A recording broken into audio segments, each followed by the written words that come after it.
Hello buddy, welcome. So today I want to talk to you about some chipping faults that I see very commonly every single week that I'm coaching. If you come a little bit closer, have a look at these golf balls here, you'll notice that they're all sitting on slightly different pieces of glass. I'm actually chipping to that furthest flag just down there, but the common mistake that I see from most people when they arrive at their golf ball, or actually even before they arrive at their golf ball, sometimes hundreds of yards away, is they already picked the club. Now most people tend to choose something that has lots and lots of loft. Now a club that is designed with lots of loft is designed to make the ball go up in the air. So in this scenario, do I need the ball to go up in the air to that flag?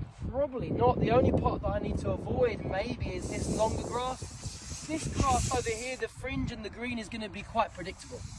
So having a look at the lie, if the lie is good and the ball is sitting on top of the grass, then I pretty much can do anything I want with this shot. My options are, well, I have lots of options.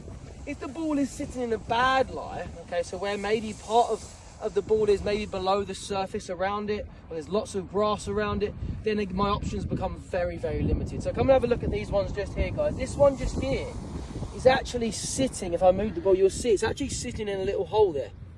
So when I set this club down, the lob wedge, which has a really sharp edge to it, you'll see that the sharp edge of the club is actually kind of sitting, not the very middle of the ball, but close to the middle of the golf ball. Now, if I choose this club to hit it, I'm much more likely to hit that part of the golf ball. So which club in my bag is going to make it easier for me to choose and decide or determine how to hit this putt? Well, there's only one club really if I'm in a lie that bad. And it's actually this one here, the putter. So if you're in a bad lie around the greens and part of the golf ball is sitting below the ground, there's only one club in the bag that we actually do want to hit the middle of the golf ball with, and that's the putter. So I've got more room for error choosing this. If I try and use the wedge, all kind of things could happen. Thins, fats. If I hit the putter, I don't need to find the very bottom. I can easily hit the middle and judge it quite well, even if it's quite a far flag, all the way down to there with a little bit of turn. That's kind of the worst that's going to happen on this scenario. There's no possibility of leaving it here, no possibility of putting it into the bunker on the other side. Okay, so if the lie is really good like this one, and it doesn't look much different, but you can see when I rest my club down, all of my club, or the very bottom of my club, is kind of lower than the golf ball because it's sitting on top of some grass.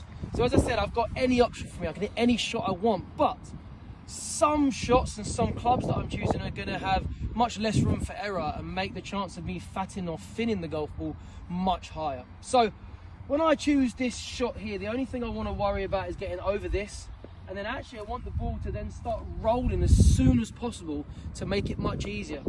If you think about when you are using the putter like we saw a minute ago, what's the chances of you fatting or thinning the putter? Well, hopefully very, very small, okay? Not many people hit the top of the ball when putting or hit the ground first when they're putting. The reason for that is, yes, it's a much smaller swing, but the club head itself stays very close to the ground. So there's a lot less chance of it coming down on an angle that could hit the top of the ball or hit the ground. So not just choosing the correct club, I've actually got a 7-iron here, which is going to get over this part and then roll. I'm also going to change my technique a little bit to help me to minimize the possibility of making mistakes. So what I'm going to do is I'm going to stand a little bit closer to the golf ball.